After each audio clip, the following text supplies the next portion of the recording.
Hi అండి, అందరూ ఎలా ఉన్నారు? బెల్లం అన్నం, నెయ్యి, ముద్దపప్పు కాంబినేషన్ ఎవరికి ఇష్టం కామెంట్ చేయండి.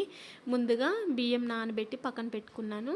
1 లీటర్ పాలు, అలాగే 1/2 లీటర్ నీళ్లు మనం కడిగి పెట్టుకున్న బియ్యం వేసి ఇలా ఉడకనివ్వాలి.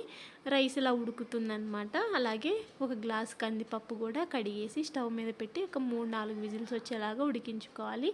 రైస్ అనేది ఇలా పట్టుకుంటే మెత్తగా అవ్వాలన్నమాట, అప్పుడే టేస్ట్ బాగుంటుంది. ఇక ఒక 1/2 కేజీ బెల్లం క్వాంటిటీ అయితే నేను యాడ్ చేసుకుంటున్నాను. బెల్లం వేసుకొని బాగా కలుపుకోవాలన్నమాట, బెల్లం అంతా కరిగే వరకు. ఈ బెల్లం అంతా కరిగిపోయిన తర్వాత కొద్దిగా దంచిన ఇలాచీ కూడా యాడ్ చేసుకోవాలి. ఇలాచీ యాడ్ చేసుకొని మంచిగా కలుపుకున్నాక ఒక 2-3 టేబుల్ స్పూన్స్ నెయ్యి కూడా యాడ్ చేసుకోవాలి. నెయ్యి యాడ్ చేసుకున్నాక మంచిగా కలుపుకొని ఇది పక్కన పెట్టేసేసుకోవాలి. ఒక గుప్పెడు పచ్చి కొబ్బరి కూడా యాడ్ చేసుకున్నాను, మర్చిపోయాను అనమాట నేను. పచ్చి కొబ్బరి కూడా యాడ్ చేసుకోండి, టేస్టీ చాలా బాగుంటుంది. ఇక ఈ లోపల ఉడికిన కందిపప్పు ఉంది కదా, ఆ కందిపప్పు విజిల్ తీసేసి దానిలో కొద్దిగా ఉప్పు వేసి పప్పు గుత్తి తీసుకొని మెత్తగా రుబ్బితే పప్పు కూడా రెడీ అయిపోతుంది. ఇంకా ముద్దపప్పు, అలాగే నెయ్యి, అలాగే పాసమన్నం. అసలు టేస్ట్ అయితే అమేజింగ్ అనమాట.